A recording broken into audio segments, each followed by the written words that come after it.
Alhamdulillahi Rabbil Alamin wa bihi nasta'inu ala umuri dunya waddin wa ala alihi wa ashabihi wa man tabi'ahum bi ihsanin ila yaumiddin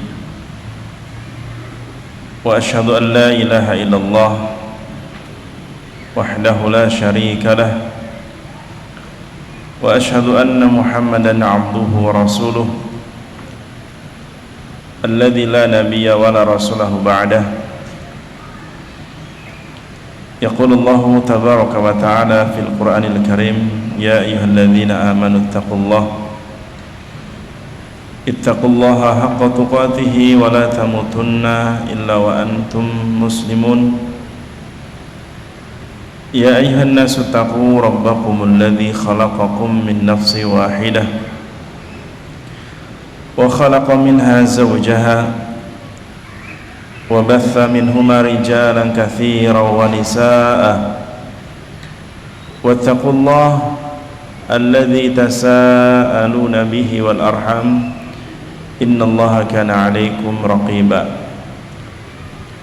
Ya ayyuhalladzina amanu taqullaha wa qulu qawlan sadida yuslih lakum a'malakum wa yaghfir lakum dhunubakum wa man yuti'illaha wa rasulahu faqad faza fawzan 'azima.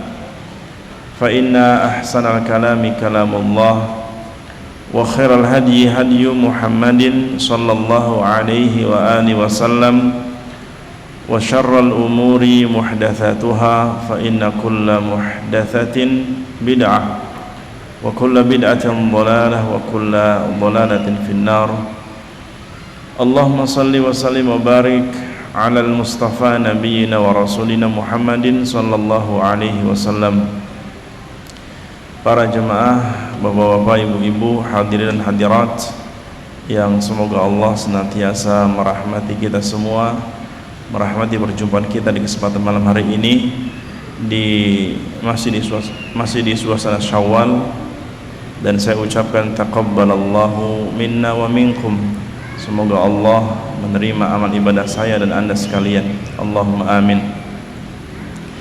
Para jemaah, kembali kita dipertemukan Allah di kajian rutin yang insyaallah melanjutkan pembahasan tentang tema yang saya susun, yaitu berkaitan dengan hidup mulia dalam ilmu agama Allah, di bagian tentang mengenal ahlu sunnah wal jamaah.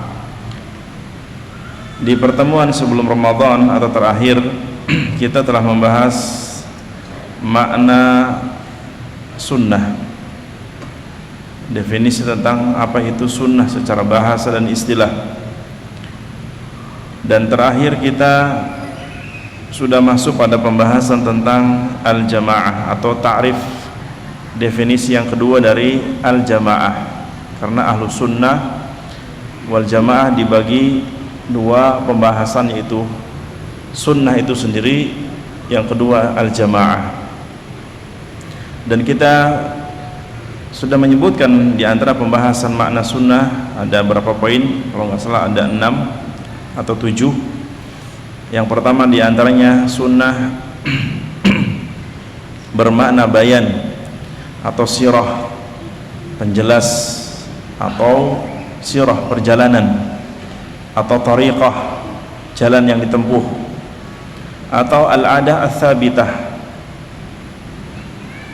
kebiasaan yang telah ditetapkan. Dan ini juga ada kaitan dengan makna bahasa. Yang kedua, makna sunnah ditinjau dari sisi fikih. Kalau tadi yang pertama ditinjau dari sisi bahasa, yang kedua ditinjau dari sisi fikih. Kemarin kita sebutkan, jika pembahasan sunnah ditinjau dari sisi pembahasan fikih, yaitu maknanya mustahab, atau lawan katanya atau sinonimnya mustahab. Sunnah artinya mustahab, atau juga maknanya mandub, atau juga maknanya nafilah. Ya, jadi mustahab, mandub, nafilah. Mustahab atau sunnah, maknanya secara definisi secara apa? Ditinjau dari fikih bermakna apa? Sunnah bermakna apa? mustahab atau mandub atau nafilah. Nah, ini makna sunnah. Jika ditinjau dari pembahasan fikih, maksudnya hukumnya apa? Mustahab atau nafilah atau mandub. Nah, yang ketiga kemarin kita sebutkan, karena ini murojaah ya, ini murojaah sudah kita bahas, ini mengulang supaya merefresh apa yang telah kita bahas sebelum Ramadan. Yang ketiga, makna sunnah ditinjau dari ilmu usul fikih, pokok tentang pembahasan fikih. Maka maksudnya dalilun minal adillah al-ijmaliyah. Sunnah, makna sunnah atau definisi sunnah ditinjau dari ilmu usul fikih, maka maknanya dalil-dalil secara umum, dalil-dalil secara umum. Dan kita sudah dijelaskan bahwa maksud dalil dalam agama kita, sumbernya yang pertama Alkitab, Al-Quran. Al-Quran itu dalil, pijakan dalam beramal, bukti keotentikan dalam sebuah akidah ataupun amalan. Yang kedua, bahwa makna sunnah ditinjau dari usul fikih juga bermakna dalilnya apa? Sunnah. Sunnah maksudnya hadis-hadis Nabi. Sunnah maksudnya apa? Hadis-hadis Nabi. Jadi kitab, Alkitab was sunnah. Maksud apa? Dalil. Alkitab Al-Quran, as-sunnah artinya hadis-hadis Nabi. Dan hadis-hadis Nabi pernah kita bahas insyaallah definisi hadis Nabi. Sudah belum? Sudah insyaallah saya bahas. Ada 4 poin. Sunnah Nabi berkaitan dengan apa? Qauliyah, fi'liyah, atau ma'udhifa ilan Nabi SAW min qaulin au fi'lin au amalin au taqririn au sifatin khalqiyatin au khuluqiyah. Bahwa sunnah secara definisi hadis maksudnya ma'udhifa ilan Nabi, apa yang disandarkan kepada Nabi SAW min qaulin, dari perbuatan, dari ucapan Nabi, au fi'lin atau perbuatan Nabi, au taqririn atau ikrarnya Nabi, au sifatin atau sifat khalqiyah, sifat fisik Nabi, au khuluqiyah, sifat akhlak Nabi sallallahu alaihi wasallam. Itu definisi berkaitan dengan makna hadis, makna hadis yang juga maksudnya sunnah gitu kan, yang juga maksudnya apa? Sunnah. Jadi yang dimaksud sunnah yaitu hadis-hadis Nabi. Yang dimaksud sunnah juga maksudnya apa? Hadis-hadis Nabi, ditinjau dari ilmu usul fikih, ditinjau dari ilmu usul fikih. Maka pembahasan sunnah maksudnya hadis-hadis Nabi sebagai pijakan dalam dalil, dalam beramal atau berakidah. Yang ketiga, ijma'.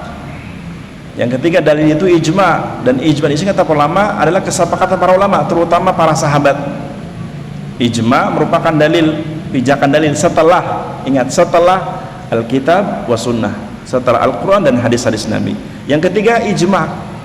Makanya posisi dalil ijma' itu setelah Al-Quran dan hadis, bukan di awal. Artinya ketika ada sebuah pembahasan hukum tidak ada pada Al-Quran, tidak ada pada sunnah, maka tentunya pada ijma'. Dan ijma' tentunya yang paling utama ijma'nya para sahabat dalam sebuah hukum. Maka ijma'nya para sahabat, atau bahasa lainnya ijma' itu kesepakatan. Ijma' maknanya kesepakatan para sahabat atau ulama dari kalangan para sahabat secara khusus tentang sebuah hukum. Maka ini menjadi dalil. Ini menjadi apa? Dalil. Nah, itu yang dimaksud apa dengan sunnah ditinjau dari ilmu usul fikih, pembahasan tentang dalil-dalil. Yang keempat kita sebutkan kemarin bahwa sunnah juga ditinjau dari ilmu hadis. Tadi sudah kita singgung tadi. Makna sunnah ditinjau dari ilmu hadis, ma'udhifa ilan Nabi sallallahu alaihi wasallam min qaulin au fi'lin au taqririn, min qaulin au fi'lin au taqririn au sifatin khuluqiyatin au khalqiyatin. Jadi makna sunnah ditinjau dari ilmu hadis. Makna sunnah, arti kata sunnah jika ditinjau dari ilmu hadis, maknanya apa? Ma'udhifa ilan Nabi sallallahu alaihi wasallam, apa-apa yang disandarkan kepada Nabi, disandarkan kepada Nabi, min qaulin, dari ucapan Nabi. Maka ucapan Nabi itu hadis, ucapan Nabi itu sunnah. Nah, gitu. au fi'lin, atau perbuatan Nabi. Ya, Nabi juga berbuat, maka perbuatan Nabi menjadi sunnah. Menjadi apa? Sunnah. Au takririn, atau ikrarnya Nabi. Apa itu ikrar? Ikrar itu persetujuan Nabi. Artinya Nabi tidak melakukan, yang melakukan para sahabat, tapi Nabi apa? Menyetujui. Maka yang dilakukan sahabat dan Nabi menyetujuinya menjadi sunnah Nabi SAW. Menjadi sunnah Nabi SAW. Maka di sini ada satu hal yang perlu kita perhatikan. Apa-apa yang dilakukan sahabat semata-mata bukan bid'ah ya. Ingat, karena ada banyak orang di zaman sekarang berdalih bahwa kan para sahabatnya berbuat sesuatu, Nabi tidak melakukan, para sahabat melakukan, maka menunjukkan bid'ah hasanah itu boleh. Dari mana bid'ah hasanah itu boleh? Apa yang dilakukan sahabat, Nabi menyetujuinya, maka itu menjadi sunnah Nabi SAW. Terlebih ada hadis khusus tentang para sahabat Nabi secara khusus, seperti Khulafaur Rasyidin. Maka yang menjadi sunnah-sunnah para Khulafaur Rasyidin menjadi sunnah Nabi juga. Bahkan Nabi mengisyaratkan dalam hadis Irbad ibn Sariyah radhiyallahu an, Nabi mengatakan, alaikum bisunnati wa sunnatil khulafair rasyidin dan mahdiyyin min ba'di. Hendaklah kalian berpegang teguh dengan sunnahku dan sunnah para sahabatku. Di sini Nabi mengikat sunnahku dan sunnah para sahabatku. Kenapa? Kenapa Nabi mengikat sunnah para sahabat untuk dipegang setelah sunnah Nabi? Karena mereka generasi yang tidak mungkin membuat sesuatu yang baru dalam agama ini. Dan Nabi berikrar tentang benarnya para sahabat dalam beragama. Tidak mungkin Nabi apa? Tidak mungkin Nabi memberikan satu rekomendasi kepada orang-orang yang menyimpang, tidak mungkin. Karena para sahabat generasi yang terbaik di umat ini, radhiyallahu anhum wa radu'an. Tapi sungguh heran di zaman sekarang ada orang memposisikan seperti sahabat. Banyak di zaman sekarang ada orang memposisikan dirinya seperti sahabat. Paham maksudnya? Seperti sahabat. Ya kan ya? Dengan berdalih bahwa para sahabat juga bisa berbuat, maka kenapa kita tidak bisa? Ya. Mereka laki-laki, kita pun laki-laki. La haula wala quwata illa billah. Ini subhat yang sering terlontar di masyarakat ya, tentang legalitas bolehnya berbuat bid'ah, padahal bid'ah lawan katanya sunnah. Baik. Jadi sunnah secara ditinjau dari ilmu hadis adalah apa-apa yang disandarkan kepada Nabi SAW, dari perbuatan Nabi, dari ucapan Nabi SAW, dari ikrar Nabi SAW, atau dari sifat Nabi secara fisik ya. Maka apa-apa yang dijelaskan tentang wajah Nabi, tentang hidung Nabi, tentang mata Nabi, ini sifat khalqiyah, kha-nya fathah, khalqiyah, ini sifat fisik Nabi. Atau khuluqiyah, sifat akhlak Nabi, seperti Nabi berbicara bagaimana kalau Nabi berbicara, bagaimana Nabi bercanda dengan istri-istrinya. Maka yang menjadi perbuatan Nabi, bagaimana Nabi bergaul dengan istri-istrinya, kemudian perbuatan Nabi atau akhlak Nabi diriwayatkan oleh para sahabat tentang akhlak Nabi, maka ini menjadi sunnah Nabi secara khuluq, akhlak. Secara apa? Khuluq atau akhlak. Bahkan Allah memuji akhlak Nabi dalam Al-Quran di surah Al-Qalam, wa innaka la'ala khuluqin azim. Sungguh engkau wahai Rasul betul-betul berada di atas budi pekerti yang agung. Dan ini yang memujinya Allah Rabbul Alamin, yang memuji langsung Allah Rabbul Alamin, bahwa Nabi kita betul-betul di atas perangai budi pekerti yang luhur, yang tinggi. Bahkan begitu pula istri Nabi SAW ketika ditanya para sahabat, kaifa kana khuluquhu, bagaimana akhlak Nabi di rumah? Maka Aisyah menjawab, kana khuluquhul Quran, akhlak Nabi itu aplikasi dari Al-Quran. Jadi akhlak Nabi, kata Aisyah radhiyallahu anha, merupakan apa? Aplikasi perwujudan dari isi Al-Quran. Maka di sini akhlak Nabi, perbuatan Nabi, tingkah laku Nabi menjadi sunnah yang wajib diikuti oleh umatnya. Itu mana sunnah ditinjau dari ilmu hadis, di antara secara khuluq atau akhlak. Makanya Nabi pun bersabda dalam sebuah hadis, innama bu'ithtu liutammima makarimal akhlak. Karena Nabi bersabda dalam sebuah hadis, innama bu'ithtu liutammima makarimal akhlak, sesungguhnya aku diutus oleh Allah kepada kalian untuk apa? Memperbaiki akhlakul karimah, akhlak yang terpuji, akhlak yang tuntunannya wahyu Allah Subhanahu wa taala. Nah, yang keenam kita sebutin kemarin bahwa sunnah juga maknanya adalah kitab-kitab akidah. Maka kitab-kitab akidah maksudnya kitab-kitab yang membahas tentang akidah Nabi dan para sahabatnya, maka ini dimaknai apa? Dengan sunnah. Makanya dikatakan kutubus sunnah. Kutubus sunnah, kitab-kitab sunnah. Maksudnya apa? Kitab-kitab yang menjelaskan tentang akidah, ya, kitab-kitab yang menjelaskan tentang akidah atau tentang manhaj, cara beragama, metodologi dalam beragama. Seperti yang namanya kitab sunnah yang dikarang oleh Imam Ahmad. Imam Ahmad radhiyallahu an atau rahimahullah, beliau memiliki kitab yang berjudul Kitab As-Sunnah, Kitabus Sunnah. Saya ulangin, Imam Ahmad, imam mazhab yang keempat. Selain beliau memiliki terkenal mazhab fikih, beliau juga memiliki apa? Akidah. Maksudnya kitab akidah, di mana kitab akidahnya diberi judul Kitabus Sunnah. Kitabus Sunnah. Apa isi kitab sunnah yang dikarang Imam Ahmad? Isinya menjelaskan tentang akidah. Isinya apa? Membawakan hadis-hadis tentang akidah Nabi SAW, ya, tentang akidah Nabi SAW. Atau kitab namanya apa? Kitab sunnah karangan Imam Al-Barbahari Asy-Syafi'i rahimahullah. Kitabus sunnah juga diantaranya yang dikarang oleh Imam Al-Barbahari Asy-Syafi'i rahimahullah. Beliau bermadhab Syafi'i. Beliau punya kitab namanya Kitabus Sunnah. Isinya apa? Isinya tentang akidah, tentang manhaj cara beragama, ya, tentang perintah mengajak untuk melazimi sunnah-sunnah Nabi SAW. Atau juga kitab yang dikarang oleh Imam Al-Baghawi dengan judul juga Kitabus Sunnah. Imam Al-Baghawi juga punya kitab. Selain Imam Al-Baghawi juga punya kitab tafsir yang juga terkenal, Tafsir Al-Baghawi. Juga beliau punya kitab tentang sunnah. Maksudnya apa? Kitabus Sunnah yang dikarang oleh Imam Al-Baghawi berisi tentang akidah, tentang manhaj, ya. Atau juga Kitabus Sunnah lil Khallal yang juga isinya masalah apa? Masalah akidah. Karena para ulama dahulu menyusun hadis-hadis tentang akidah dinamakan dengan kitab As-Sunnah, Kitabus Sunnah. Maka sunnah Nabi juga kaitan dengan masalah akidah, ya. Sunnah Nabi juga kaitan dengan masalah apa? Masalah akidah. Bahkan Ibnu Rajab rahimahullah menyebut dalam sebuah ucapannya, wa katsiru minal ulama'il mutaakhirin yakhussus sunnah bima yata'allaqu bil i'tiqad li'annaha aslud din wal mukhalifu fiha ala khatarin 'azimin. Imam Ibnu Rajab dalam kitabnya Jami'ul Ulum wal Hikam, beliau menyebutkan bahwa wa katsirun minal ulama'il mutaakhirin, banyak dari kalangan ulama-ulama terkini, yakhussu as-sunnah, mengkhususkan pembahasan sunnah bima yata'allaqu bil aqaid.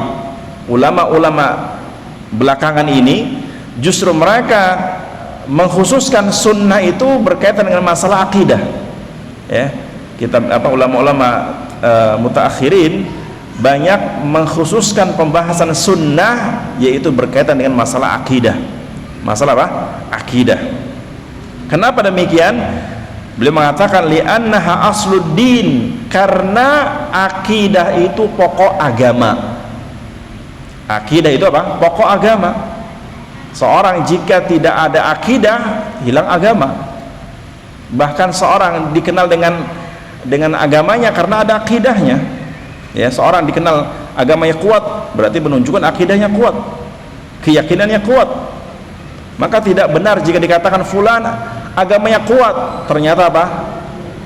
Isinya khurafat, keyakinannya khurafat, ya. Semangat beramal tapi keyakinannya khurafat, maka ini tidak dikatakan orang yang agamanya kuat. Apalagi dikatakan akidahnya kuat. Kenapa? Karena rapuh. Kenapa? Karena pijakan dalam berkeyakinan khurafat. Apa khurafat? Khurafat itu apa? Keyakinan tanpa ada bukti nyata dalam Al-Quran maupun dalam hadis Nabi SAW. Seperti contoh, ya, di antara keyakinan khurafat, banyak orang berkeyakinan jika ada orang mati tali pocong nggak dibuka, gentayangan. Orang banyak meyakini. Nah, keyakinan ini apa? Keyakinan khurafat. Kenapa? Karena tidak ada dasarnya. Siapa yang di sini yang pernah lihat orang mati gentayangan malamnya? Ada di sini? Ada yang hadir di sini? Nggak ada. Memang nggak ada. Nggak ada ceritanya orang mati bangkit kembali gentayangan gara-gara tali pocong apa? Tidak dibuka. Keyakinan yang merebak seperti ini, maka keyakinan tidak ada dasarnya, maka dinamakan khurafat. Paham? Nah, jika ada orang keyakinannya banyak dari khurafat, maka tidak dikatakan apa? Agamanya kuat. Kenapa? Karena keyakinannya rapuh. Kenapa rapuh? Karena pijakannya tidak jelas. Paham sini? Karena di para ulama mengatakan bahwa kenapa pembahasan sunnah di ulama-ulama belakangan ini membahas tentang sunnah berkaitan dengan akidah, karena akidah itu pokok agama. Tanpa akidah hilanglah agama seseorang. Ya. Bahkan tidak ada faedahnya seorang faham ilmu fikih tapi akidahnya zero. Paham khilaf para ulama tentang masalah ini, masalah ini. Ditanya, "Di mana Allah?" "Allah ada di hatiku." La haula wala quwata illa billah. Paham membahas bagaimana perincian para ulama, khilaf para ulama tentang masalah qunut subuh, ini itu. Ditanya, "Di mana Allah?" "Allah di mana-mana." La haula wala quwata illa billah. Agama apa yang dibangun seperti ini? Nggak ada. Nah, karena para ulama mengatakan bahwa seperti Ibnu Rajab mengatakan kitab-kitab sunnah lebih membahas tentang akidah karena inilah pokok agama. Sehingga wal mukhalifu fiha, orang yang menyelisihi akidah yang benar, ala khatarin azim, dia dalam bahaya yang sangat besar. Ya, orang yang akidahnya rusak, dia dalam bahaya yang besar, dalam bahaya yang sangat besar. Kenapa? Rusaknya akidah, rusaknya agama. Ya, rusaknya akidah, rusaknya apa? Agama. Yang ketujuh, yang terakhir, kemarin kita sebutkan bahwa wa ta'ti sunnah bima'na 'ammu min dzalik kulliha yuradu biha syariah awiddin. Yang ketujuh, juga sunnah dimaknai sebagai syariah. Sunnah secara definisi syar'i juga dimaknai sebagai syariah atau syariat bahasa kitanya. Atau sinonim syariat itu apa? Ad-din.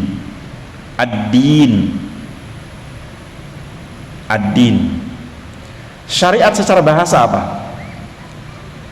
Syariat secara bahasa artinya apa? Qanun, atau bahasa kita aturan. Karenanya ketika membahas syariat Allah, apakah hanya fikih atau akidah dulu? Ketika membahas syariat Allah, syariatullah, maka pertama yang dibahas akidah. Maka yang pertama dibahas apa? Akidah. Karenanya Imam Al-Ajurri juga punya kitab akidah dengan judul Kitabus Syariah. Karenanya Imam Al-Ajurri punya kitab yang membahas masalah akidah, 2 jilid tebal. Nama kitab beliau Kitabus Syariah. Isinya apa? Masalah akidah. Apa di dalamnya? Hadis-hadis Nabi yang menjelaskan tentang akidah Nabi sallallahu alaihi wasallam. Tentang apa? Akidah Nabi sallallahu alaihi wasallam. Tapi maksudnya di sini, poin yang ketujuh ini maksudnya apa? Dimaknai sunnah artinya ajaran Islam menyeluruh yang dasarnya akidah, maksud saya. Saya ulangin. Jadi yang dimaksud sunnah di poin yang ketujuh ini apa? Maksudnya apa? Syariat yang menjadi aturan dalam agama kita seluruhnya. Makanya contoh Imam Al-Barbahari dalam kitab Syarhus Sunnah, beliau menjelaskan al-islamu huwas sunnah. Imam Al-Barbahari, ulama Syafi'i dari kalangan umat Syafi'iyah, mengatakan dalam kitabnya, kitab Syarhus Sunnah. Ya, saya bahas kitab ini di Tembalang dari tahun 2014, terakhir sebelum pandemi. Baru dapat setengah. Jamaahnya sudah mungkin lebih dari 5 ronde ganti-ganti. Saya bahas kitab itu dari awal di Semarang 2014 bulan Juni. Saya bahas kitab Syarhus Sunnah Imam Al-Barbahari dari 2014, kira-kira awal akhir Juni apa Juli 2014. terakhir sampai sebelum pandemi. Berapa tahun itu?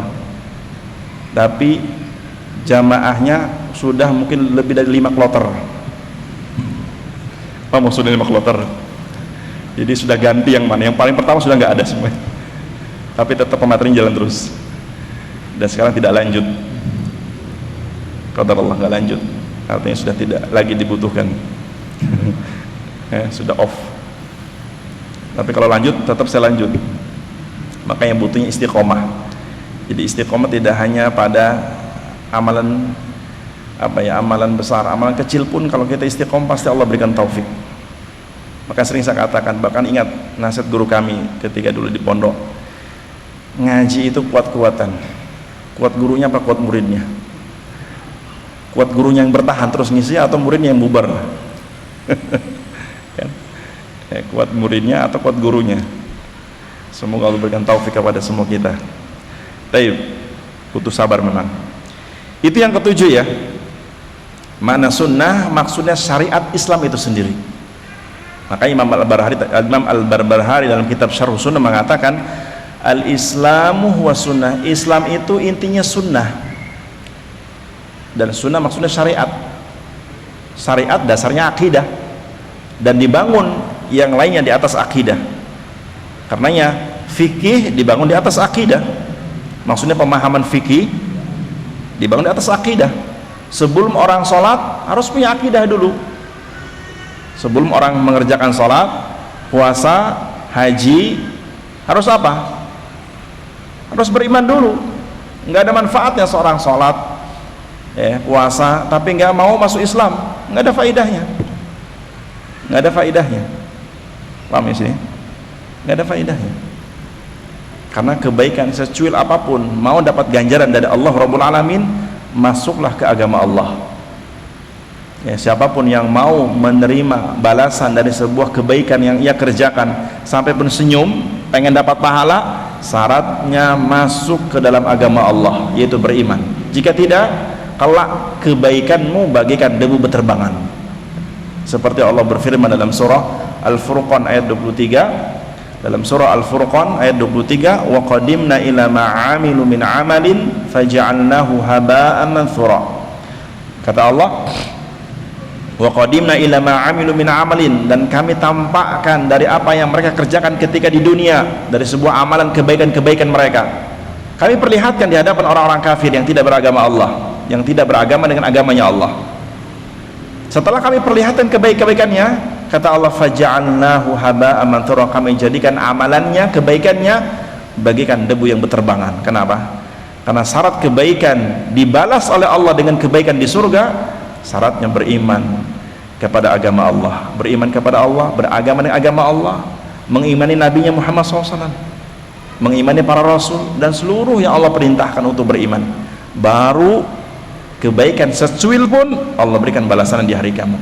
Faman ya'mal mithqala dzarratin khairan yarah. Ya. Ini bagi orang yang beriman. Kebaikan secuil apapun dapat balasan di hari kiamat, syaratnya beriman dulu di dunia.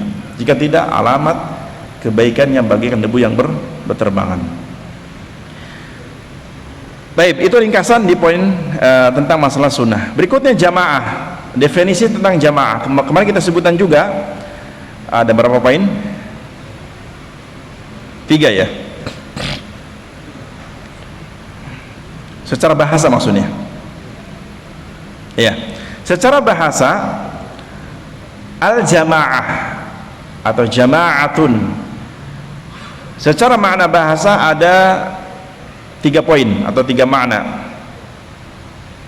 Yang pertama, para ulama menyebutkan bahwa lughatan al-jamaah lughatan ukhidat min iddati ma'anin. Kata al-jamaah itu terambil dari 3 makna atau memiliki 3 makna. Yang pertama, minal ijtima'. Jadi jamaah itu kata dari ijtima'. Apa arti ijtima'? Ijtima' itu kata masdar dari ijtama'a, yajtami'u. arti bahasa kitanya berkumpul. Jadi jamaah artinya perkumpulan manusia. Jamaah artinya kumpulan manusia. Paham maksudnya? Maka secara bahasa jika hanya satu orang, apakah dikatakan jamaah? Tidak. Makanya jika ada orang sholat sendirian, sholat apa namanya? Munfarid. Apa munfarid? Dewean, sendirian. Nah, minimal berapa dikatakan jamaah, berjamaah? 2 orang. Maka baru dikatakan apa? Sholat berjamaah. Kalau satu dikatakan munfarid. Makanya pembahas seperti itu mengatakan jika ada orang sholat berjamaah, tiba-tiba ada orang masbuk, dia hanya seorang diri di belakang shaf. Pendapat sebagian ulama mengatakan tidak sah sholatnya, karena dihukumi sholat munfarid. Nah, meskipun sebagian berpendapat sah karena dia hanya muttabi, ngikut ya. Tapi ketika ada orang mamanya sholat, shaf pertama penuh, shaf kedua penuh, shaf ketiga penuh, shaf keempat setengahnya, kemudian ada orang bikin sendiri di pojok, tidak sah. Banyak itu sebagian orang-orang yang jahil, murakab ya. Bahkan sebagian ini saya katakan demi Allah, ulah sebagian para tukang parkir biasanya wedi, takut job parkirannya kabur, rela sholat berjamaah sendirian di belakang itu. Sering saya melihat di sebagian masjid itu ya, khawatir parkiran ada yang kabur nggak bayar ya. Rela apa? Sholat sendirian ngikut imam, tapi apa? Di pojok sendirian, dia nggak mau masuk shaf barisan. Wallahi tidak sah sholatnya, tidak sah sholatnya. Bukan tidak sah sholat jamaahnya, tidak sah sholatnya, sama tidak sholat. Bukan tidak sholat sholat jamaahnya, tidak sah sholatnya. Maka hati-hati itu. Kalau ada ingatkan yang seperti itu, rugi ya. Rugi sewor-ngewor apa-apa, rugi sholatnya seumur hidup. Apa yang dibawa menghadap Allah Subhanahu wa Ta'ala, ya kan gitu. Rugi 1.000, 1.000, 2.000 orang gak bayar parkir, hal yang ringan ya. Paham maksudnya? Karena banyak terjadi di masyarakat ya. Atau bahkan kadang-kadang ada orang sholat jamaah ya, mamanya apa?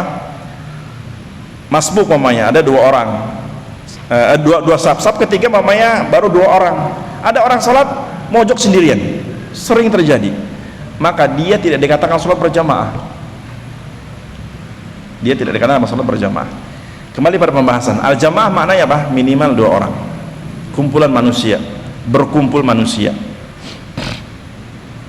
Sebagian mengatakan bahwa ijtima' diddu tafriq, diddu tafarruq. Ijtima' artinya berkumpul tadi kan. Jadi jamaah maknanya pertama diartikan apa? Ijtima'. Bahasa kita apa tadi? Berkumpul. Maka lawan kata berkumpul apa? Berpisah, tafarruq, berpisah. Maka tadi saya katakan, momennya gini, ini orang berkumpul di sini, ada 10 orang di sini, di depan. Maka 10 orang ini apa? Dikatakan berjamaah. Kemudian ada 1 orang di pojok, maka yang 1 orang tidak dikatakan berjamaah. Karena apa? Berpisah dari kumpulan orang. Berpisah dari kumpulan orang. Sampai di sini paham? Tentang mana yang pertama? Jamaah diartikan ijtima' secara bahasa, artinya berkumpul, bersatu, tidak memisahkan diri. Maka lawan katanya berkumpul, memisahkan diri, itu apa? Tafarruq atau furqah. Karenanya ada sebuah ucapan tajamma'al qaum, manusia berkumpul, ai idza ijtama'u min huna wa huna, jika semuanya ngumpul di sini dan sini semuanya ada. Tapi ketika orang ngumpul di sini satu memisahkan diri, maka tidak dikatakan apa? Ijtima' atau jamaah. Ini makna yang pertama. Yang kedua, jamaah diartikan secara bahasa al-jam'u. Jadi jama'atun juga bermakna al-jam'u. Ingat ya pembahasan tentang Al-Quran. Coba buka catatannya. Saya pernah menjelaskan definisi Al-Quran secara bahasa juga diartikan al-jam'u. Yang masih punya catatannya, antum kalau catatannya komplit itu jadi sebuah buku loh. Karena anak susun nih panjang lebar ini.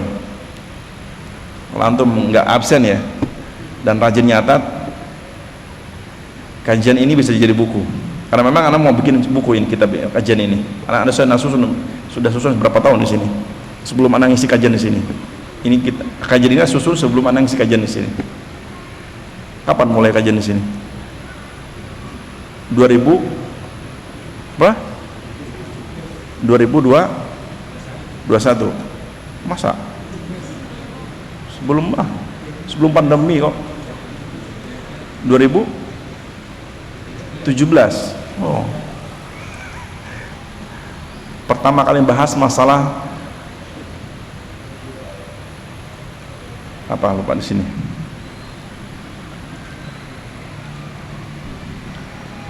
Saya bahas masalah dunia, masalah itu banyak sekali itu. Baik. Yang kedua, makna apa? Makna jamaah apa? Al-jam'u. Artinya apa? Kumpulan. Karena di pembahasan tentang Al-Quran sebagai pijakan dalam memahami agama Islam, yaitu Al-Quran, diartikan Al-Quran sebagai al-jam'u. Apa artinya? Kumpulan, himpunan. Makanya perkumpulan itu lebih dari satu orang. Himpunan menunjukkan lebih dari satu perkara.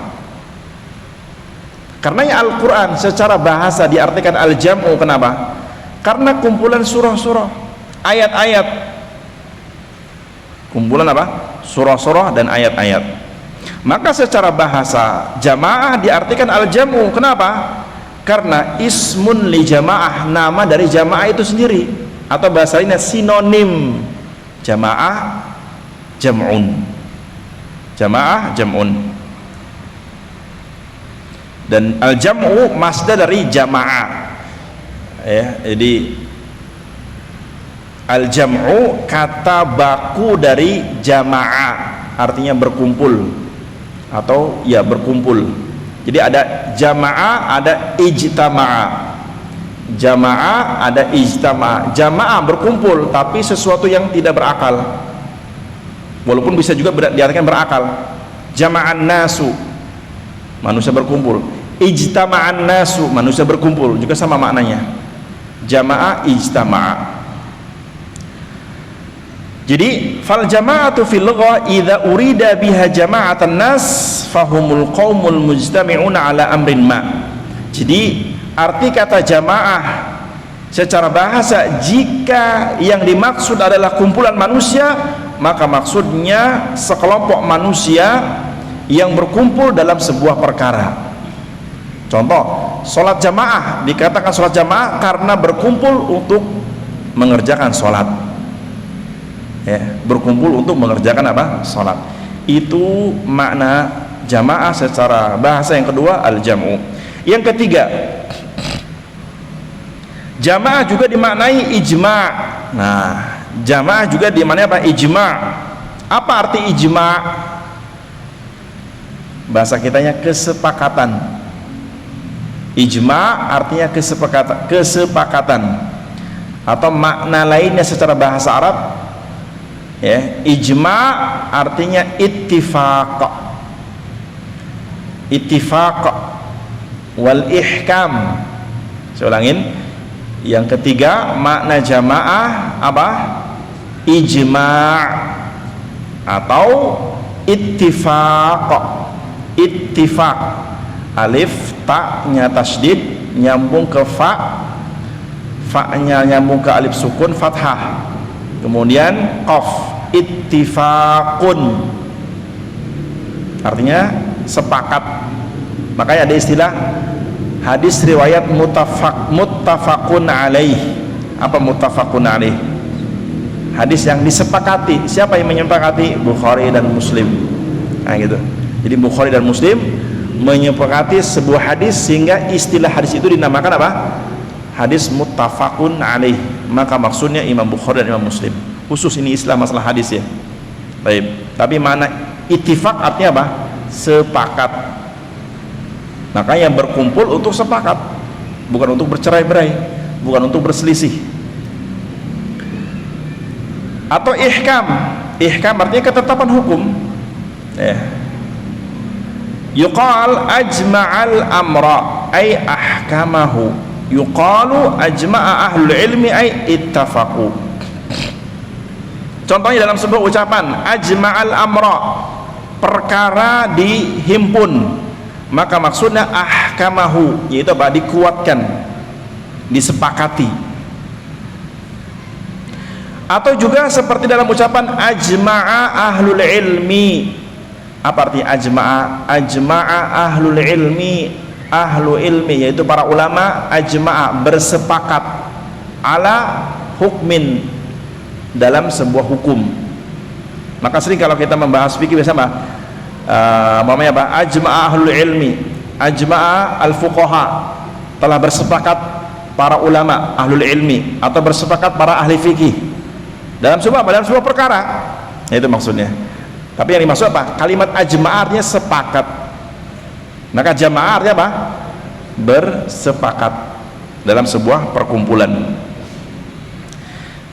Tapi intinya dari 3 poin ini, secara bahasa jamaah artinya al-adadul katsiru minan nas. Saya ulangin, inti dari 3 poin makna jamaah secara bahasa adalah al-adadul katsiru minan nas, yaitu bilangan yang banyak dari kalangan manusia. Wa ta'ifatun minan nas, atau sekelompok manusia, yajma'uha agharadun wahid, yang mengumpulkan satu tujuan. Yang mengumpul apa? Satu tujuan. Ya. Maka jika ada contoh ya, sekelompok manusia yang datang berkumpul untuk satu tujuan. Contohnya apa? Sekelompok manusia yang datang dari segala penjuru berkumpul untuk satu tujuan. Contohnya apa? Hah? Haji, betul. Kan datang dari berbagai penjuru, berkumpul untuk satu tujuan apa? Ibadah haji. Ibadah haji. Maka berkumpulnya manusia dikatakan jamaah. Nah, gitu. Datang dari berbagai penjuru dunia. Ada yang 1 orang, ada yang 2 orang, ada yang rombongan, gitu. Tapi sampai di sana sama, menghadap kiblat, tawaf, sa'i, mabit di Mina, mabit di Muzdalifah, mabit di Mina, atau berkumpul di Arafah, kemudian berkumpul di Jamarat. Lihat, datang dari berbagai penjuru untuk satu tujuan, maka sampai di sana berjamaah. Baik. Itu dari inti pembahasan bahasa secara pembahasan jamaah secara bahasa. Berikutnya makna jamaah secara istilah. Ini melanjutkan yang lalu. Membahas tentang makna jamaah secara istilah atau definisi syar'i atau terminologi. Baik. Yang pertama kita sebutkan, para mengatakan tutlaqu ala iddati ma'anin dzakaraha ahlul ilmi. Para ulama menyebutkan definisi jamaah secara syar'i ada beberapa poin. Yang pertama, tutlaqul jama'atu ala sahabah radhiyallahu anhum. Poin yang pertama, kata para ulama, definisi jamaah itu dimutlakkan kepada generasi para sahabat. Saya ulangin. Poin pertama atau makna yang pertama, makna jamaah secara definisi syar'i, para ulama mendefinisikan jamaah itu maksudnya mutlak para sahabat Nabi radhiyallahu anhum jami'an, semuanya. Jadi para sahabat Nabi semuanya dinamakan jamaah. Dinamakan apa? Jamaah.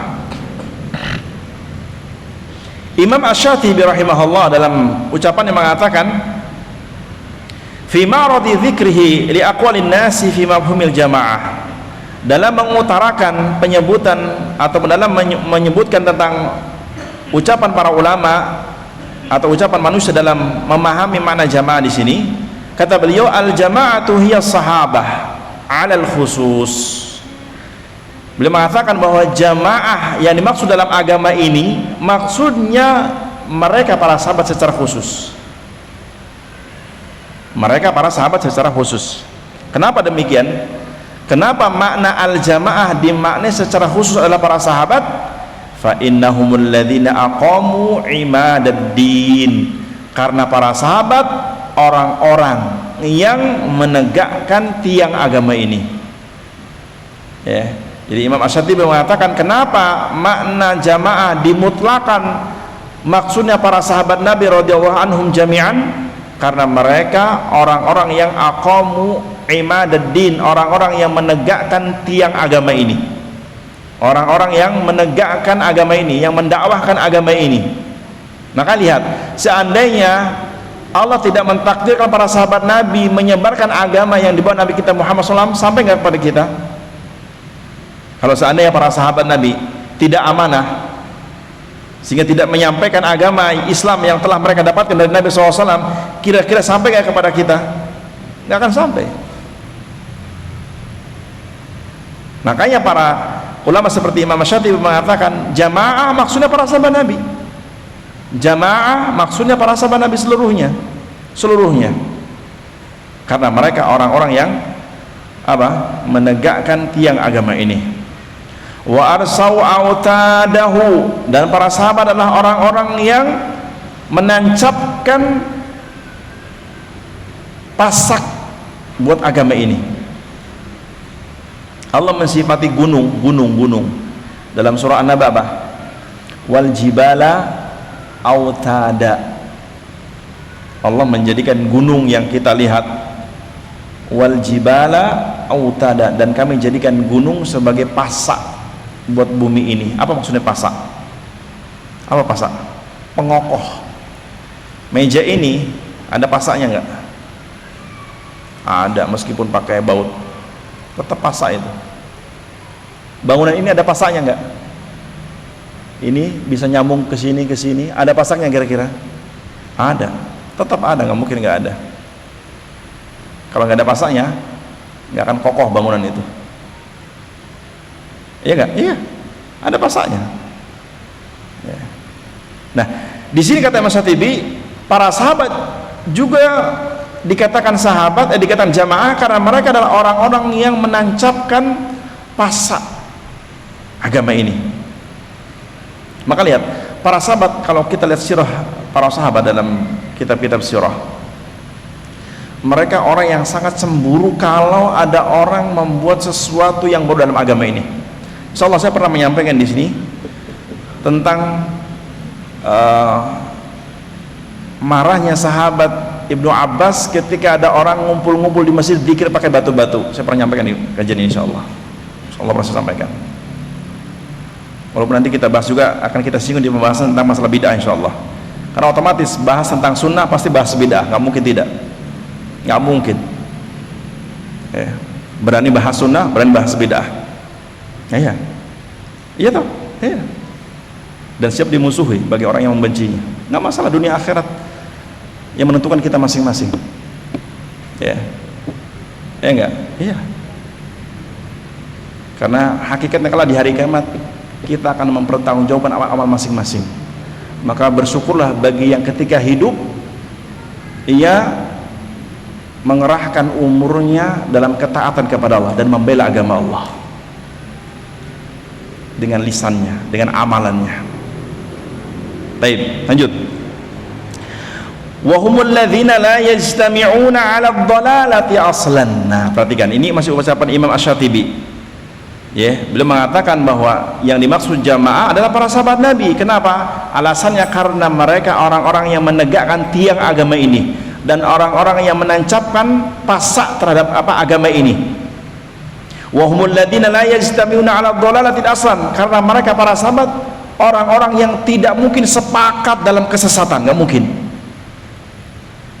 Artinya para sahabat bukan orang-orang yang kalau melihat kesesatan di antara mereka sepakat atau diam, enggak. Pasti mereka akan bergerak lisannya untuk mengingatkan mereka, meskipun konsekuensinya dibenci. Dan memang itu konsekuensi orang menegakkan sunnah, pasti dibenci. Mustahil orang yang menegakkan sunnah tidak dibenci, mustahil. Pasti akan ada ajaran membencinya. Wong Nabi kita saja Al-Amin, sebelum jadi Nabi digelari Al-Amin oleh penduduk Mekah yang tidak mungkin berbohong. Ketika Nabi menyampaikan wahyu, apa kata orang ahlu Mekah? Majnun, gila, sahir. Nabi SAW yang telah disebut namanya dalam Taurat dan Injil sebelum Nabi lahir. Nama Nabi Muhammad telah disebut dalam Taurat dan Injil sebelum Nabi lahir. Yang orang-orang ahlul kitab sangat mengenal ciri-ciri Nabi Muhammad sebelum Nabi Muhammad lahir.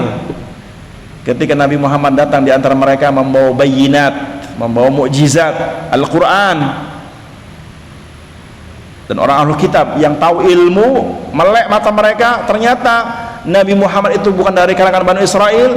Mereka mengatakan hadza sihrun mubin, ini tukang sihir yang nyata. Itu di sana orang ahlul kitab. Yang Allah sebutkan dalam surah As-Saff ayat ke-6.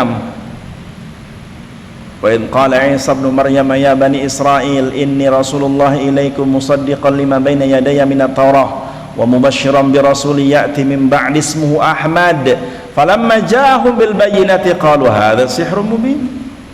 Allah mengabadikan ucapan orang ahlul kitab. Hinggalah kata Allah ketika Nabi Isa bin Maryam berkata kepada orang Bani Israel yang mereka juga dikenal dengan ahlul kitab. Kenapa? Karena turun kitab Taurat dan Injil, wahyu Allah isinya, tapi mereka merubahnya. Tetapi mereka tahu kebenaran itu. Inni rasulullah ilaikum, aku ini utusan Allah kepada kalian yang Allah utus.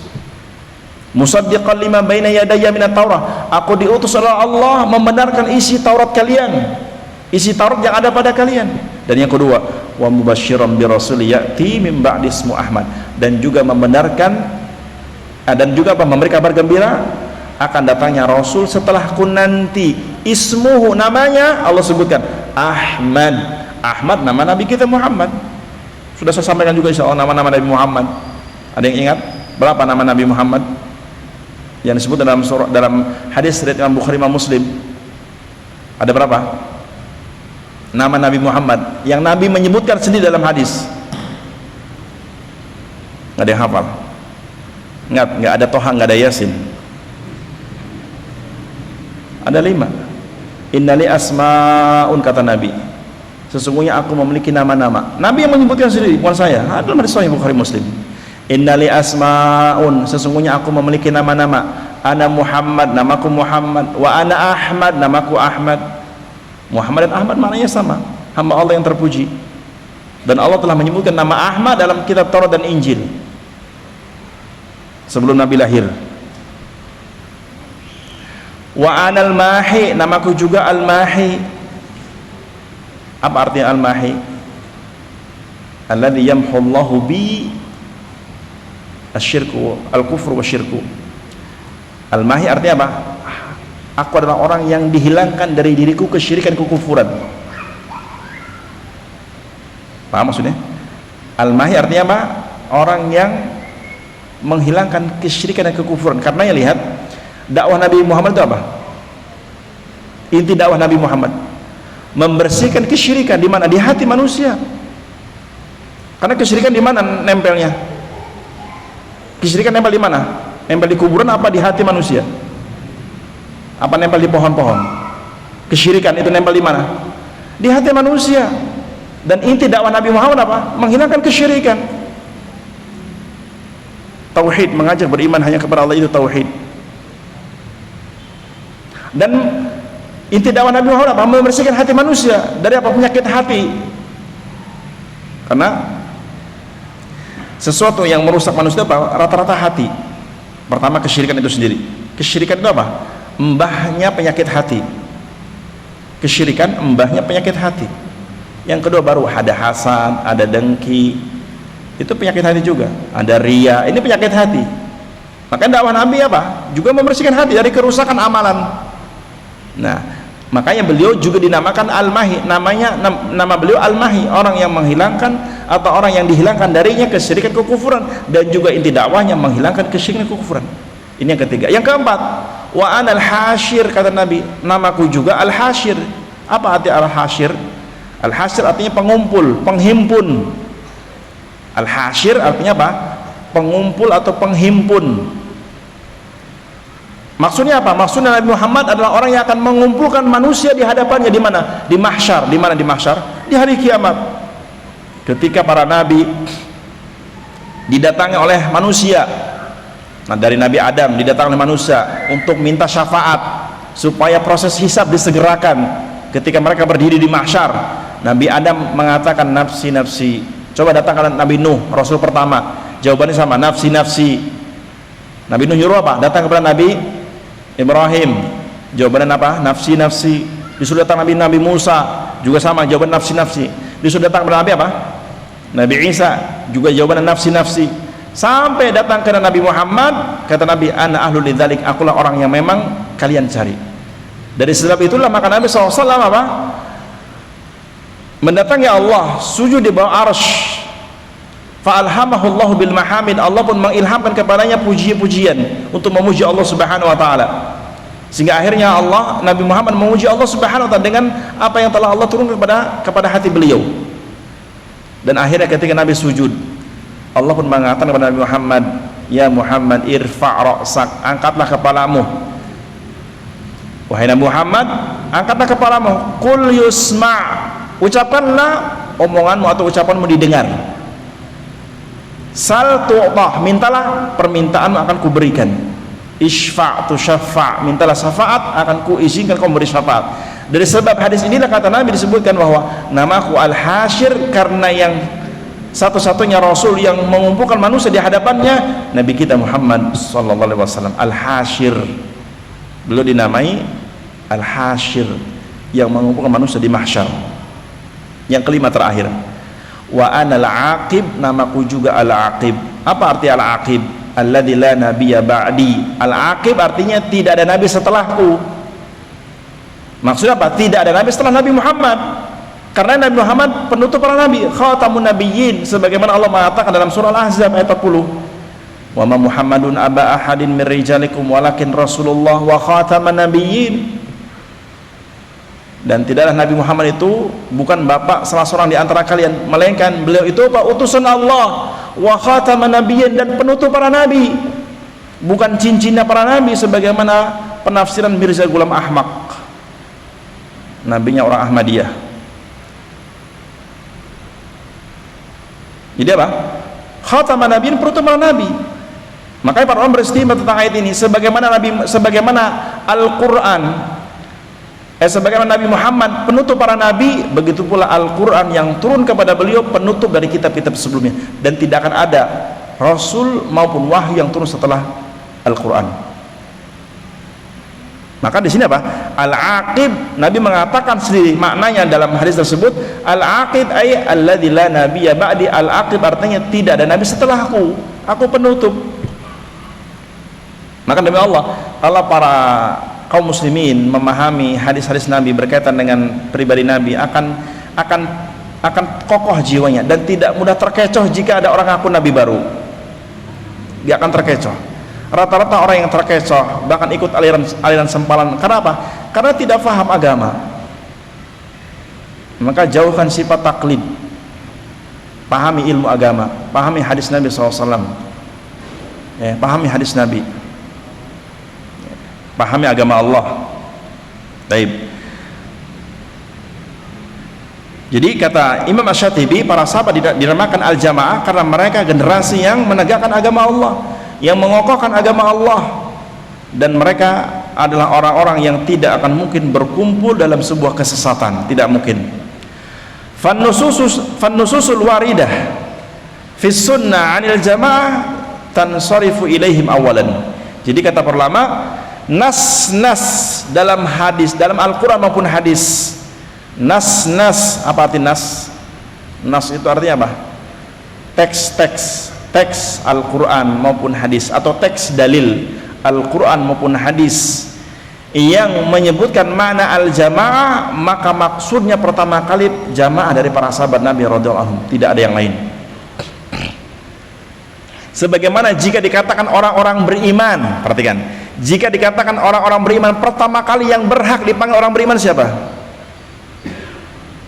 Siapa? Para sahabat kan. Kenapa? Karena orang-orang beriman ketika turunnya ayat siapa? Para sahabat.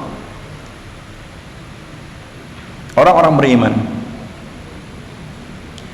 yang menyaksikan turunnya ayat dan memahami bagaimana Al-Quran difahamkan kepada mereka adalah para sahabat Nabi, nggak ada yang lain. Maka contoh yang lainnya tentang orang-orang ahlul kitab. Tentang orang-orang ahlul kitab,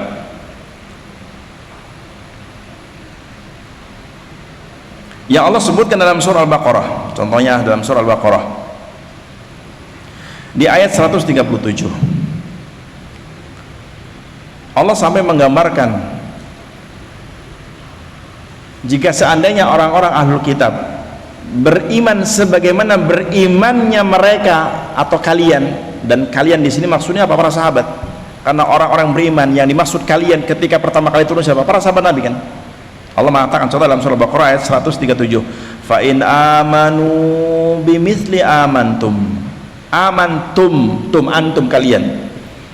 Kalau antum pernah belajar bahasa Arab itu kan ada namanya domir, domair. Ada domir ghaib, mukhatab, mutakallim. Ghaib huwa huma hum, hiya huma hunna, itu ghaibun.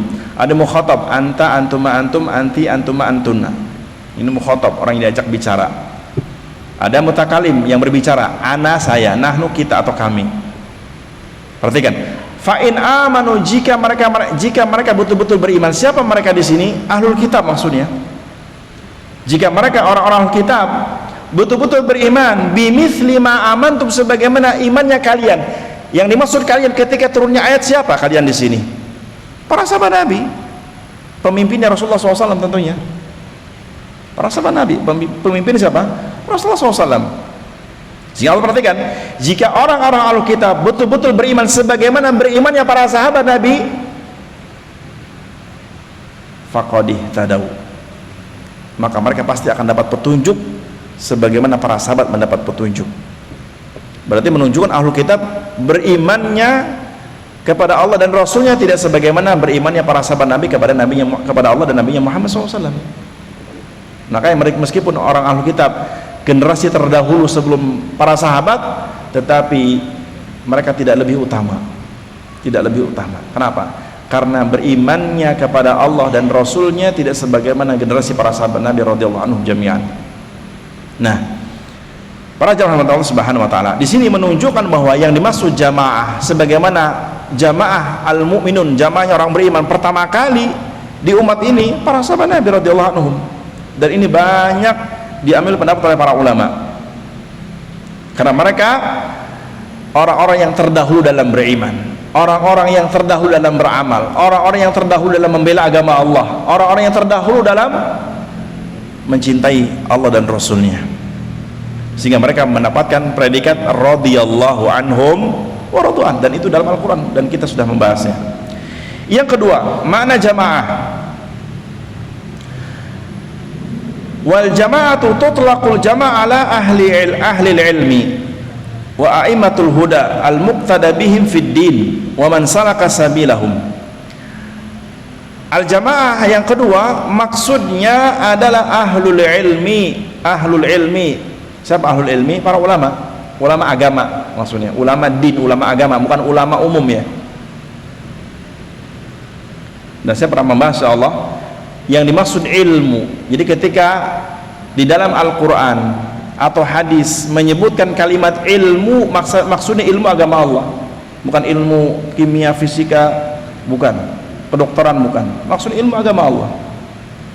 Maka ketika disebutkan ulama, maksudnya ulama agama.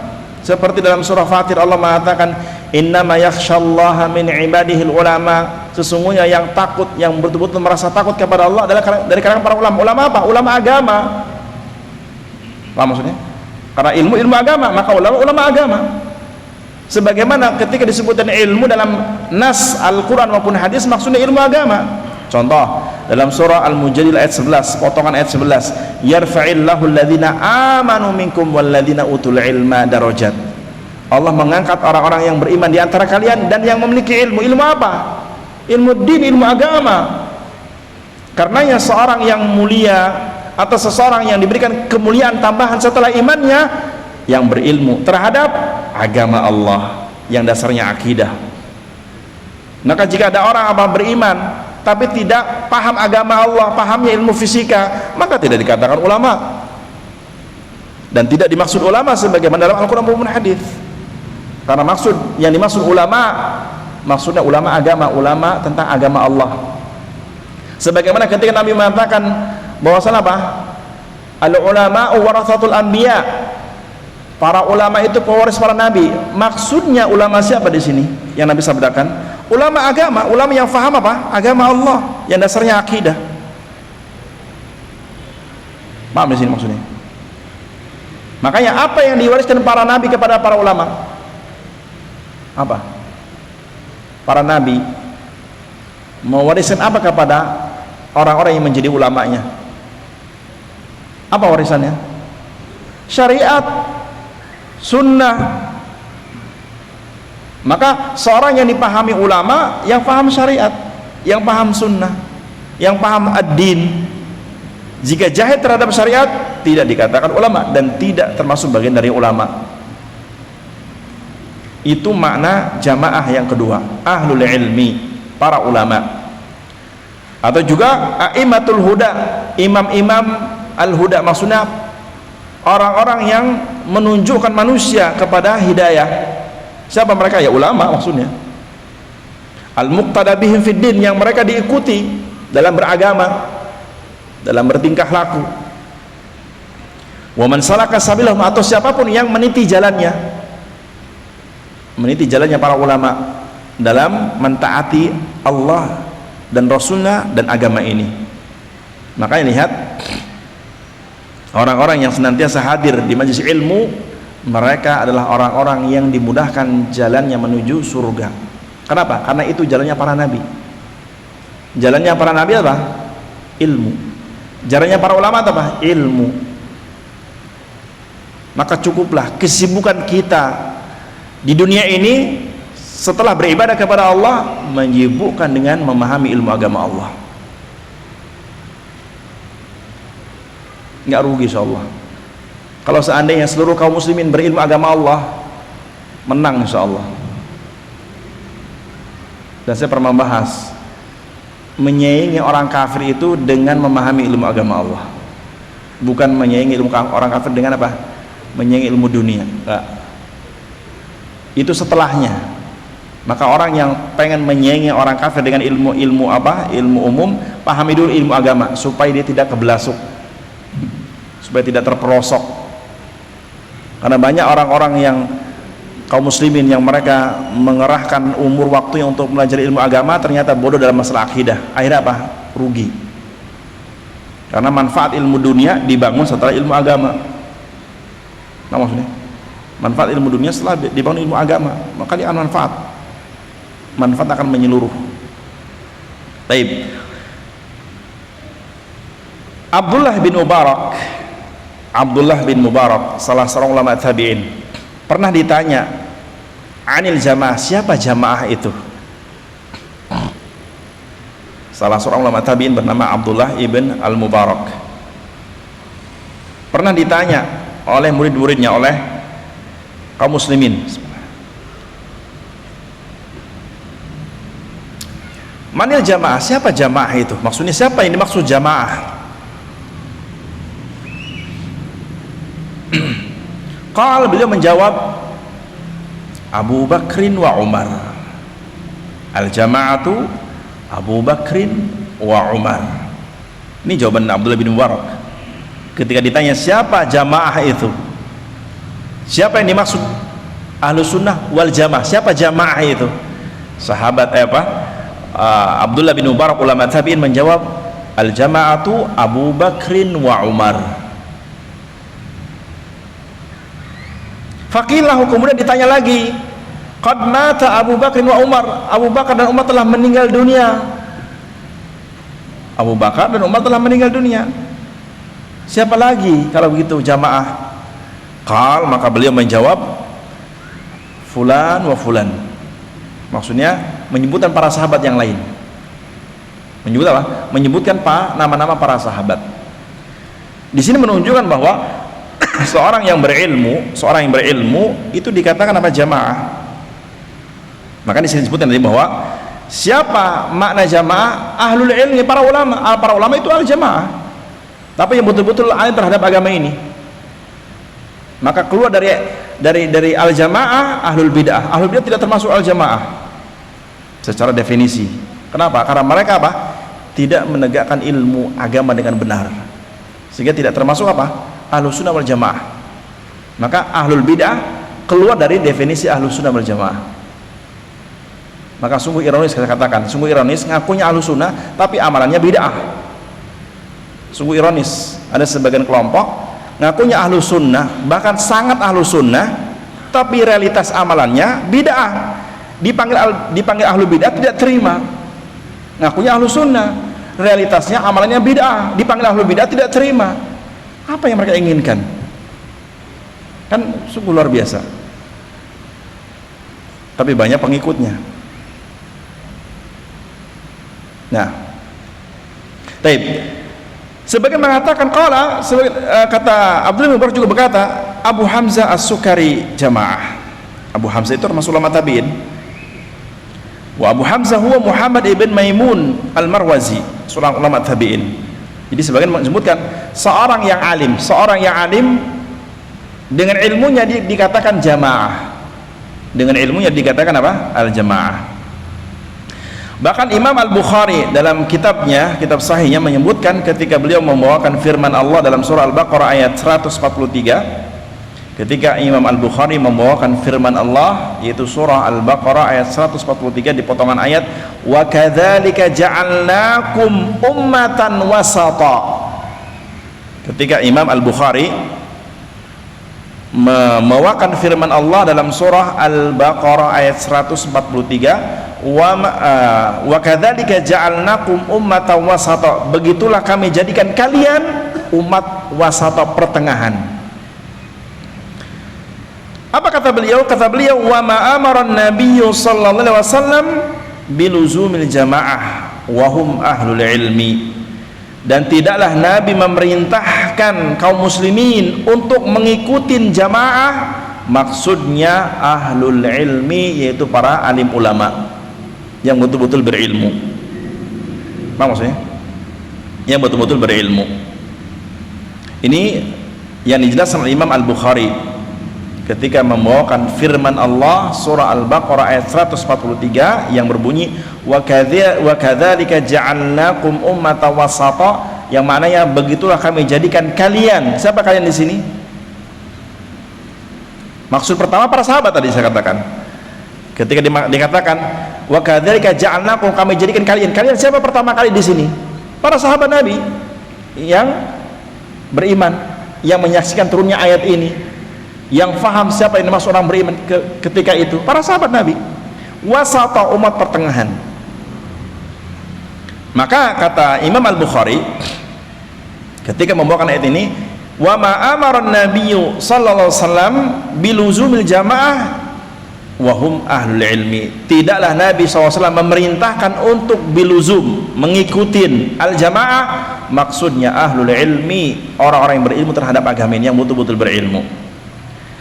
Juga Imam Ibnu Hajar Al-Asqalani dalam kitab Fathul Bari menyebutkan tentang makna jamaah. Beliau menjelaskan fa'urifa annal muradu bil wasfil madhkur ahlul ilmi syar'i. Kata Imam Ibnu Hajar Al-Asqalani, yang dimaksud al-jamaah, kata beliau, ahlul ilmi asy-syar'i, yaitu para ulama ilmu syar'i, orang-orang yang faham terhadap ilmu agama, para alim ulama maksudnya. Itu juga yang disebut oleh Imam Ibnu Hajar Al-Asqalani. Bahkan Imam At-Tabari dalam Fathul Bari juga menyebutkan, kata beliau, wa qala qaumun al-muradu bihim ahlul ilmi li'anna Allah ja'alahum hujjatan 'alal khalqi wan nasun tabi'un lahum fi amrid din. Kata Imam At-Tabari, yang dimaksud al-jamaah hum ahlul ilmi, maksudnya para ulama. Ulama apa? Ulama agama, ulama syar'i. Kenapa? Kata beliau, li'anna Allah ja'alahum hujjatan 'alal khalqi, karena Allah menjadikan para ulama sebagai hujjah. Apa hujjah? Tegaknya agama, atau sebagai apa? Tegaknya dalil kepada mereka. Kenapa? Karena ulama mendakwakan agama. Maka seorang yang mendakwakan agama berarti menegakkan hujjah. Buat siapa? Buat orang yang didakwahi. Contoh seperti ini juga. Saya menjelaskan tentang apa? Ilmu. Berarti Anda atau ilmu telah tegak di hadapan Anda. Apa maksudnya? Karena saya menjelaskan ilmu. Maka menjelaskan ilmu maksudnya menegakkan hujah. Hujah artinya ilmu. Makanya contoh ketika ada ucapan, apa hujahmu terhadap masalah ini? Maka maksud apa hujahmu, apa ilmumu terhadap masalah ini?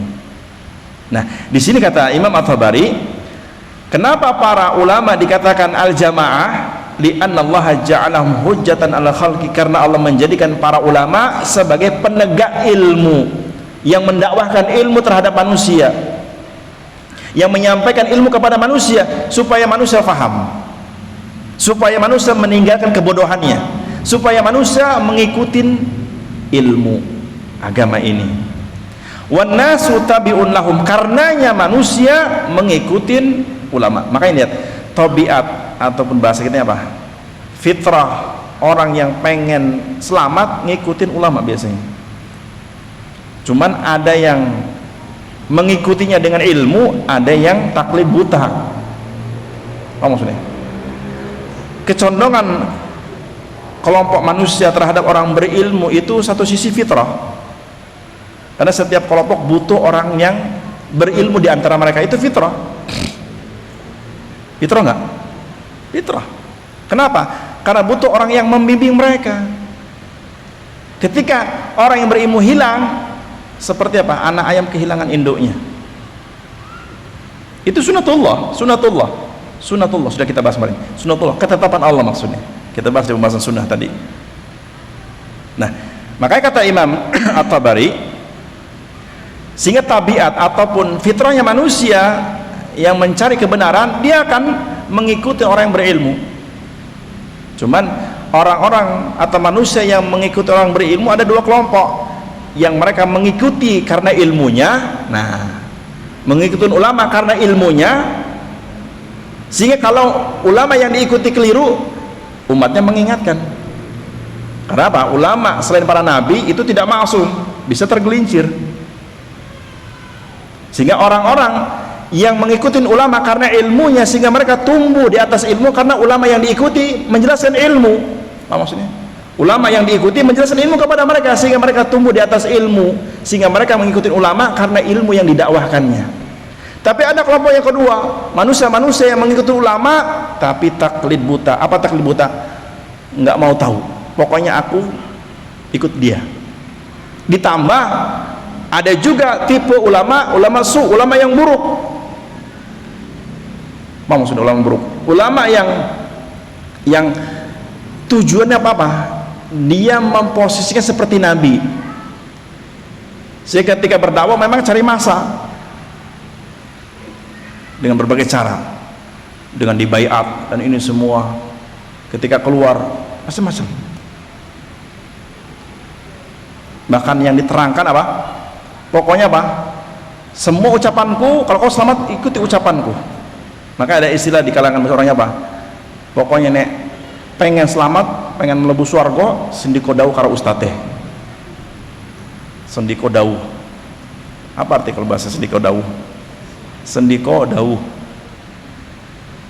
manut sama ucapannya. Kalau maksudnya sami'na wa ta'na kepada Allah dan Rasulnya benar. Kenapa? Karena sami'na wa ta'na kepada Allah dan Rasulnya ini sumber yang benar, yang tidak ada keraguan. Apa maksudnya? Allah ditaati tanpa harus berpikir, iya kan? Allah Rabbul Alamin ditaati tanpa harus berpikir. Maka siapapun dari manusia yang mentaati Allah tanpa berpikir tetap selamat, karena Allah Rabbul Alamin. Kalamnya dzalikal kitabul la raiba fi hudal lil muttaqin. Meskipun demikian, agama Allah mengajak manusia untuk berpikir, berakal, kayak gitu. Karena ya agama Islam syariatnya sesuai dengan akal sehat. Begitu pula mengikuti Rasul tanpa perlu berpikir. Kenapa? Karena Rasul maksum dan Allah telah membersihkan diri Nabi.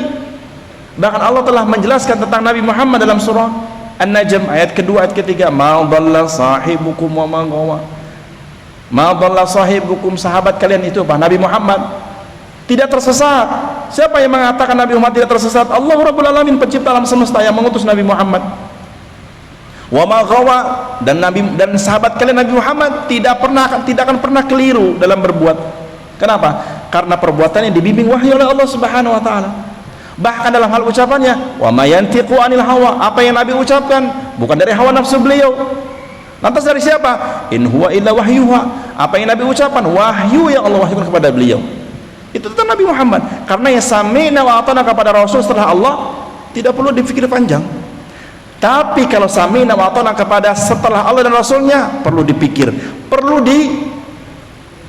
diukur apakah ketaatan kita kepada ulama betul-betul sejalan dengan Al-Quran yang Allah turunkan atau dengan hadis Nabi atau tidak. Kalau iya, maka kita taati, jika tidak, maka tinggalkan.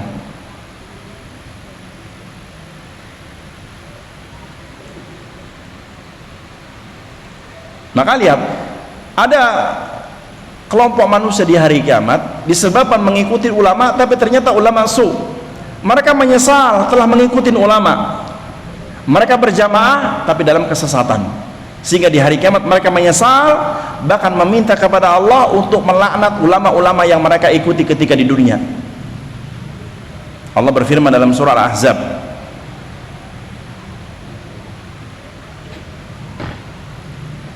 dalam surah Al-Ahzab di bagian akhir-akhir ayat, tepatnya di ayat namanya 66, 67, 68. Kata Allah Subhanahu wa taala di surah Al-Ahzab ayat 66 sampai 68, yauma tuqallabu wujuhum finnar, yauma tuqallabu wujuhum finnar, hari di mana wajah-wajah manusia dibulak-balikan di dalam api neraka jahanam. Hari kiamat, hari di mana wajah-wajah manusia dibulak-balikan oleh Allah di dalam neraka jahanam. Siapa yang diadab? Tentunya kan yang masuk neraka.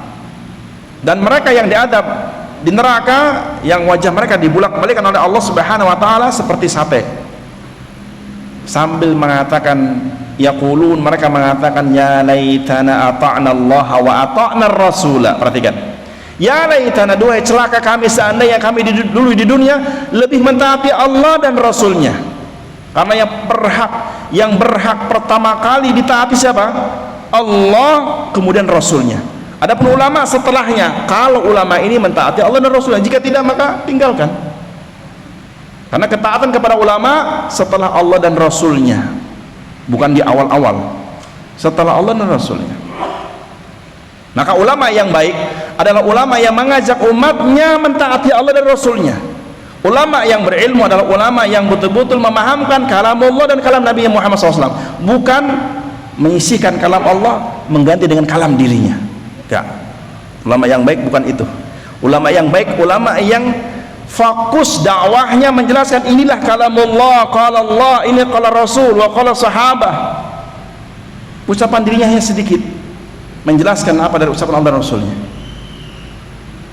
bukan mengganti kalau Allah dan Rasul dengan ucapan dirinya.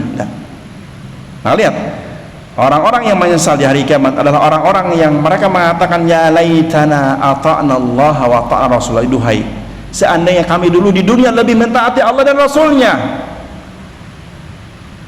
Perhatikan ayat selanjutnya, wa qalu, dan juga mereka mengatakan, Rabbana, ya Rabb kami, inna ata'na sadatana, duhai Rabb kami, sungguh dulu kami di dunia lebih mentaati sadatana, sayyid kami, wa kubara'ana, para pembesar kami.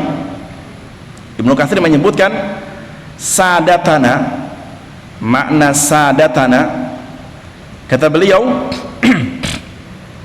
yang dimaksud sadatana, para sayyid kami, maknanya adalah orang-orang yang berilmu di antara mereka. Sadatana, orang-orang yang berilmu di antara mereka, maksudnya alim ulamanya.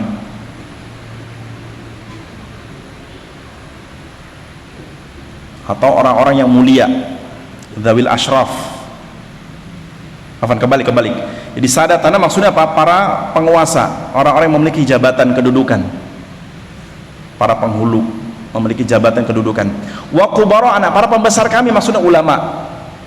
Terbalik. Jadi sadatana maksudnya apa? Kata Ibnu Katsir, dan ini juga beliau menukil ucapan dari Imam Tawus. Kata Imam Tawus, yang dimaksud sadatana ai dzawil asyraf, orang-orang yang memiliki kedudukan. presiden, penguasa, ini sadah, ya, para penghulu, orang yang memiliki kedudukan, ya.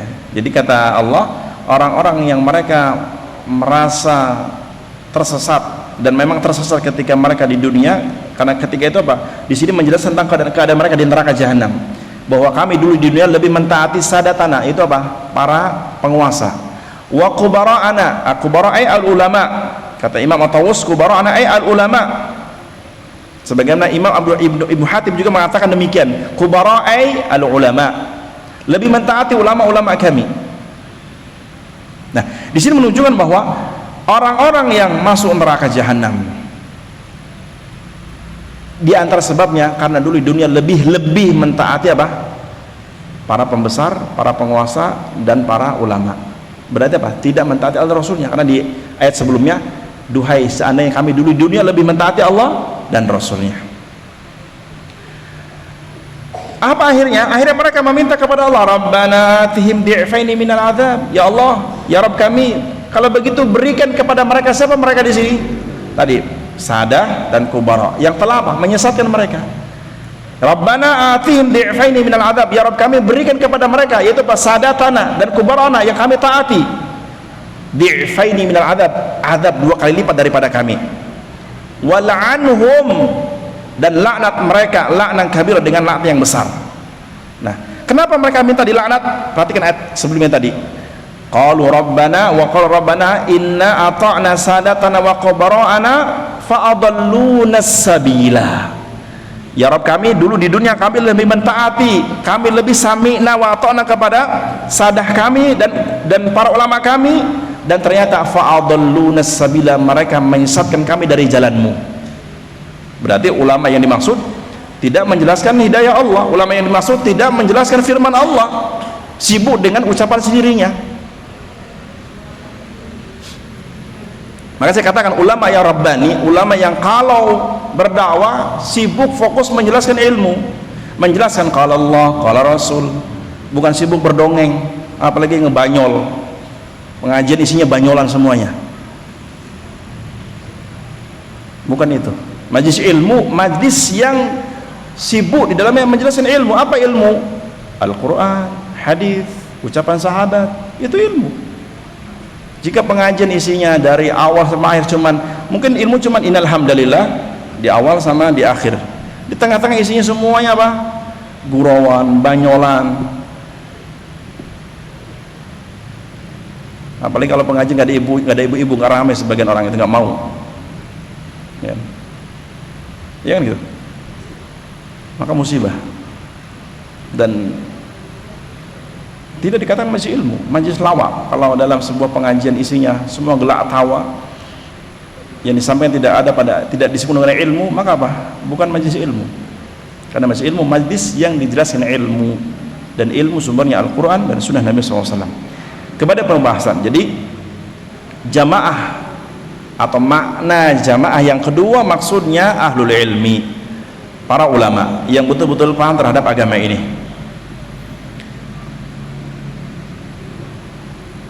Baik lagi.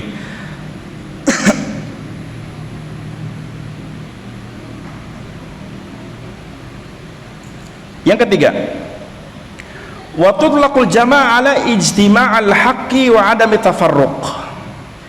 Yang ketiga, makna jamaah juga diartikan atau dimaksud adalah al-ijtima' wal haqq, berkumpul dalam kebenaran atau berkumpul di atas kebenaran, wa adamu tafarruq, dan tidak berpecah belah. Ingat, berkumpul di atas kebenaran dan tidak berpecah belah. Di sini ada satu hal yang kita pahami. Untuk terwujudnya persatuan butuh menjelaskan inti persatuan itu apa. Apa maksudnya? Atau bahasa lainnya, mengajak umat bersatu harus kepada inti persatuan. Baik, inti persatuan apa? Islam. Inti persatuan yang hakiki ada pada agama Islam. Ada pada agama Islam. Kenapa? Karena inti Islam la ilaha illallah. Sudah. Inti Islam apa? La ilaha illallah. Apa artinya? La ma'buda bihaqqin illallah. Tidak ada sesembahan yang berhak disembah kecuali hanya Allah. Berarti inti persatuan mengajak manusia mengingkari semua sesembahan selain Allah. Karena sesembahan selain Allah itu batil, tidak berhak disembah. Siapa yang berhak disembah? Illallah, hanya Allah saja. Maka ini inti persatuan. Ini inti persatuan.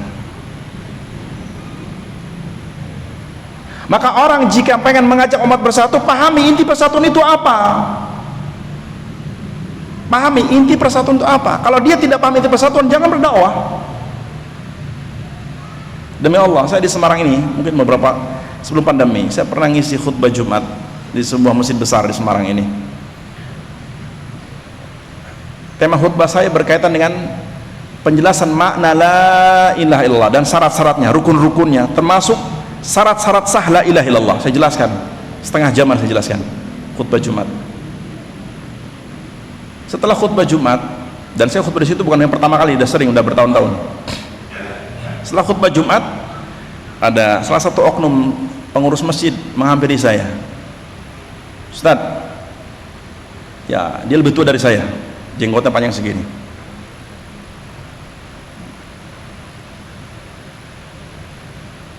Kebetulan habis sholat Jumat biasanya saya masuk ke ruangan masjid. Ya biasa nyapa teman-teman, kumpul sebentar, minum teh apa sebagainya. Saya masuk diikuti. Ustaz, boleh nggak saya ngasih usul? Oh, monggo Pak. Kalau saya sarankan jenengan nggak usah ngisi khutbah Jumat tema seperti tadi. Saya kaget. Apa Pak? Ya tidak perlu ngisi khutbah Jumat tema seperti tadi. Nah emang kenapa? Itu tema yang sensitif, bisa memecah belah umat. Oh, langsung kaget saya. Spontan di ruangan itu juga pada kaget teman-teman.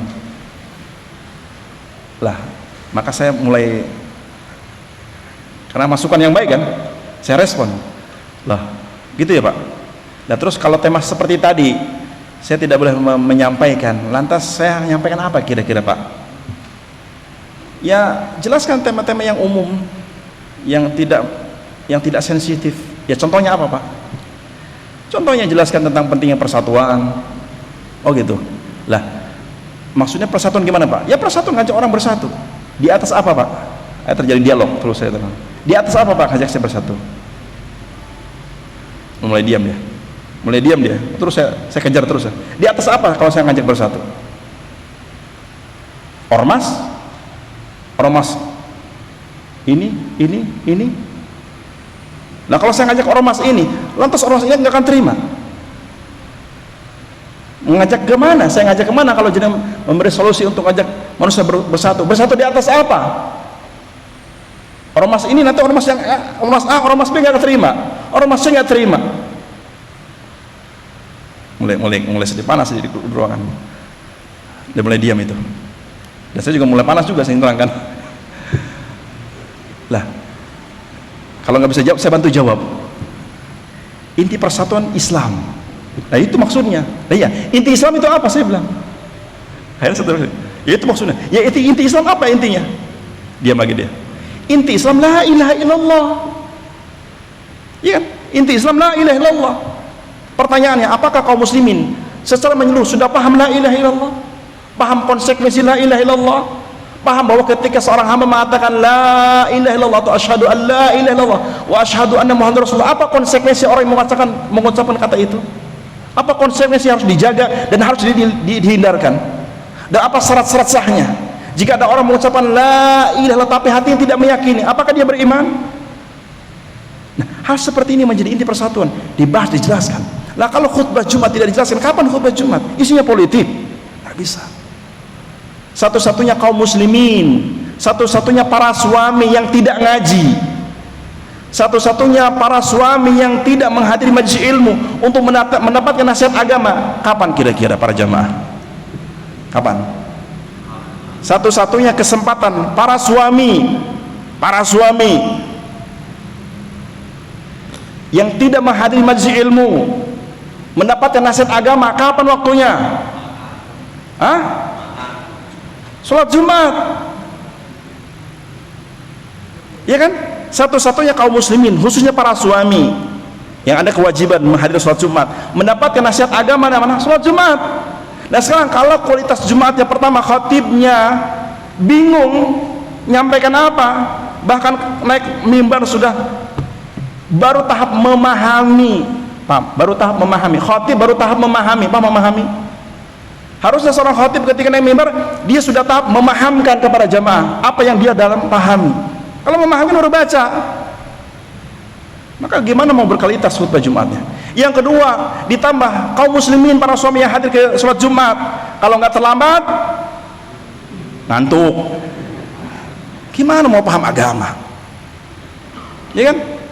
Gimana kalau ke rumah mau memahamkan istrinya, kalau dia nggak paham agama? Ngaji juga enggak, khutbah Jumat ngantuk, kalau nggak ngantuk terlambat, kalau nggak terlambat ngobrol, ditambah khotib isinya politik, gimana mau bersatu? Mustahil. Bersatu di atas ilmu agama Allah yang intinya akidah la ilaha illallah. Karenanya maksud dari jamaah adalah apa? Berkumpulnya manusia di atas kebenaran, dan inti kebenaran ada pada Islam, dan inti Islam la ilaha illallah. Barakallahu fikum, semoga bermanfaat. Insyaallah kita lanjutkan kesempatan yang akan datang, masih di pembahasan makna jamaah. Ingat di poin yang ketiga belum selesai. Nanti poin yang keempat, ada poin keempat, ada poin kelima, dan seterusnya. Semoga bersabar. Sudah? Any question? Ada pertanyaan? Enggak ada ya? Baik. Semoga ini awalan yang baik setelah pemanasan, dan saya sudah panas. Insya Allah kita bertemu di kesempatan yang akan datang. Semoga saya dan Anda dipanjangkan umur untuk bisa kembali bertemu di majelis ilmu di taman-taman surga. Semoga dengan bahagianya saya dan Anda di majelis ilmu menjadi kebahagiaan kelak ketika masuk surga Allah Subhanahu wa taala. Karena Nabi mensifati majelis ilmu sebagai taman surga. Maka berbahagialah ketika Anda hadir ke majelis ilmu. Jangan sedih. Ustaz sedikit agak ya biasalah. Supaya semangat, supaya tidak ngantuk. Itu pun masih ada yang gini-gini, masih ada yang khusuk ke bawah wajahnya, tapi itu sudah pada berdiri semua. Taib, barakallahu fikum. Semoga Allah memberkahi kita semua, memberikan umur yang panjang, memberikan keberkahan pada umur dan juga harta kita, waktu kita, sehingga kita betul-betul dalam ketaatan Allah Subhanahu wa taala. Subhanakallah bihamdika asyhadu an la ilaha illa anta astaghfiruka wa atubu ilaik. Assalamualaikum warahmatullahi wabarakatuh.